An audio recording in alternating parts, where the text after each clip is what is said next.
کا آدمی مر جائے تو بنو نذیر 70 وسق گیہوں وغیرہ دے دیں گے بس.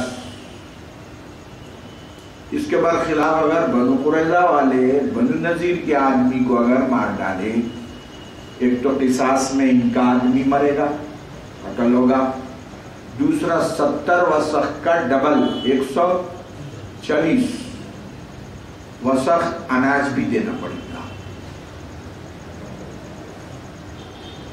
اچھا دونوں یہودی ہیں اور تورات میں جو لکھا ہوا ہے وہ نہیں، تورات میں جو لکھا ہوا ہے اس پہ عمل نہیں. وہ تورات کو رہنے دو، وہ آپس میں ہم طے کر رہے ہیں.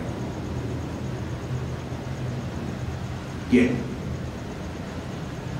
اب بنو قریظہ والے گرچہ کہ یہودی تھے لیکن وہ ان کے سیاسی تفوق سے اس سے دبے ہوئے تھے، بیچارے پریشان. حضور پاک علیہ السلام مدینہ تشریف لائے. اس دوران ہوا یہ کہ بنو قریظہ کا ایک آدمی قتل کیا گیا بنو نذیر کے ذریعے سے. تو بنو قریظہ کے کان کھڑے ہو گئے. انہوں نے کہا یہ کہاں کا ظلم ہے ان کا،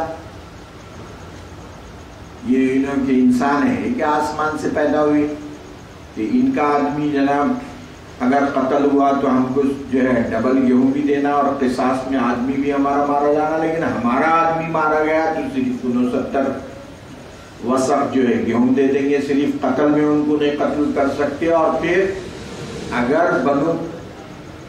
بنو نذیر کی کوئی عورت ماری گئی تو اس کے بدلے میں عورت نہیں آدمی مارا جائے گا ان کا. واہ واہ.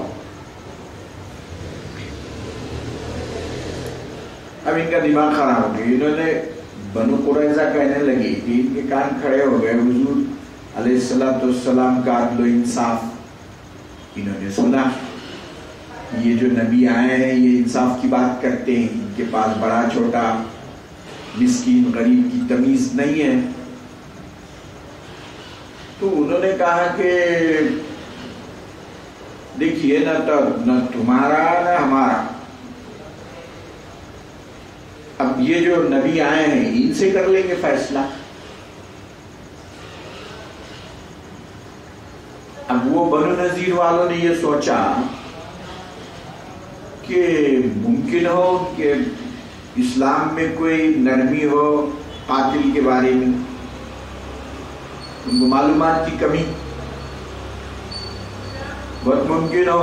تو انہوں نے کیا کیا، بنو نذیر والوں نے ایک وفد بنایا.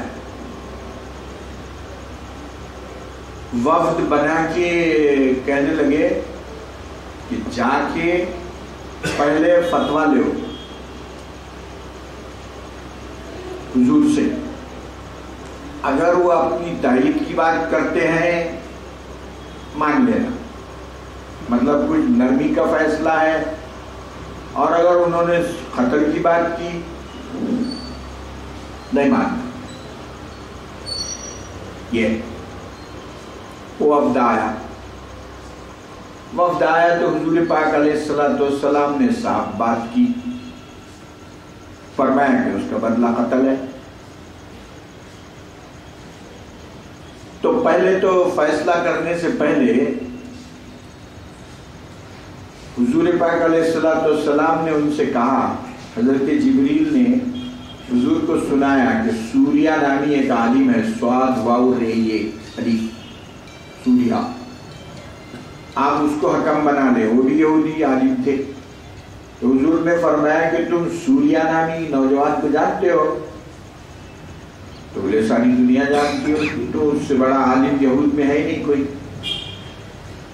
گورا چٹا نوجوان ہے اور اس کی ایک آنکھ کمزور ہے، تم جانتے ہو اس کو؟ تو بولے ہاں اس کو پوری دنیا جانتی اور وہ نہایت قابل آدمی ہے، ہم مانتے ہیں ان کو. حضور نے فرمایا کہ سوریہ کو حکم بنائیں گے ہم. بولے بالکل ٹھیک ہے. سوریا کو بلایا گیا. حدیث کی تفسیر کی اور کتابوں میں لکھا کہ اس زمانے میں اور یہ بھی ہوا کہ بنو نذیر کے ایک عورت اور مرد دونوں میں زنا ہو گیا. تو یہ لوگوں نے یہ سمجھا کہ شاید یہ نبی آخر الزمان کے پاس کوئی رعایت ہوگی زنا والوں کے لیے. بھیجا وہ وفد نے یہ بھی بات شامل کی تو حضور نے وہی سوریا کو حکم بنایا، تسلیم کر لیا. حضور نے ان کو بلایا سوریا کو اور کہا کہ دیکھو تم کو خدا کی قسم تم غلط بات نہیں بولنا. تمہارے پاس زنا کی سزا تورات میں کیا ہے؟ تو سوریا نے کہا قسم اس ذات کی جس کی آپ نے مجھے قسم دلائی ہے، اگر آپ مجھے قسم نہ دلاتے تو میں حقیقت نہیں بولتا تھا. اور مجھے یہ بھی ڈر ہے کہ اگر میں نے آپ کے پوچھنے کے بعد حقیقت کو واضح کیا تو تورات کی لعنت مجھ پر ہوگی. حقیقت میں تورات میں زانیوں کی سزا جبکہ وہ دونوں کے دونوں شادی شدہ ہو رجم ہے، پتھر مار مار کے ختم کرنا ہے. اور قاتل کی سزا قتل ہے. اب یہ جو وفد آیا تھا انہوں نے یہ تو سن لیا. سننے کے بعد جناب علی وہ الگ سلگ گئے. دیکھیے کہ بات اپنے پلے نہیں پڑ رہی ہے، یہ تو کچھ دوسری بات ہو گئی ہے. اس کے بعد سوریا نے کہا کہ تورات میں بھی یہی سزا ہے جو آپ فرما رہے ہیں، مگر ہوا یہ کہ پچھلے زمانے میں ایک پرنس تھا ہمارے میں، اس سے زنا ہو گیا.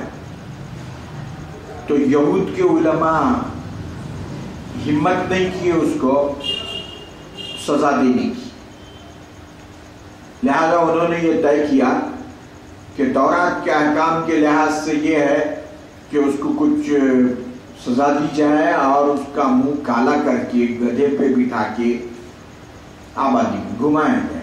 یہ سزا طے کی انہوں نے تورات کے حکم کے خلاف. اور اس کے بعد پھر جناب علی اس نے کہا کہ پھر ایک غریب آدمی سے زنا ہوا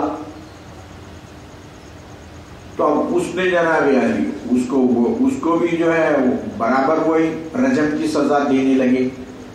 تو وہ لوگ کھڑے ہو گئے کہ ادھر پرنس کو تو تم نے وہ سزا نہیں دی، وہاں تو بات بدل دی، اور اب یہ غریب آدمی دکھا تو آپ اس کے لیے آپ کھڑے ہو گئے. وہ معاملہ حضور کی خدمت میں آیا. تب دیکھیے ایک تو یہ کہ اللہ سبحانہ و تعالیٰ فرماتے ہیں. اچھا اس کے بعد کیا کہنے لگے؟ اس کے بعد جو ہے کہنے لگے اسلام کا کوئی صحیح نہیں دکھ رہا معاملہ.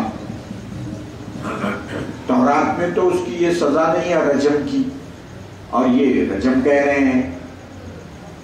اور تورات بھی اللہ کا کلام ہے، یہ بھی اللہ کا کلام بول رہے ہیں، اور اللہ کے کلام کے خلاف کیسا ہوتا؟ تو حضور نے سوریا کو حکم مقرر کر دیا، اس نے حقیقت کہہ دی. اسی واقعے کو اللہ سبحانہ تعالیٰ فرما رہے ہیں کہ یا ایھا الرسول، اے رسول، لا یحزنک، آپ کو غم نہیں کرنا چاہیے، الذین یسارعون فی الکفر، ان لوگوں کے وجہ سے کہ جو کفر میں جھپٹ کے جاتے ہیں، وہ جو منافقین کی طرف، من الذین قالوا آمنا، ایسے لوگ ہیں وہ کہ جنہوں نے کہا ایمان لائے، ہم بافواہہم، منہ سے،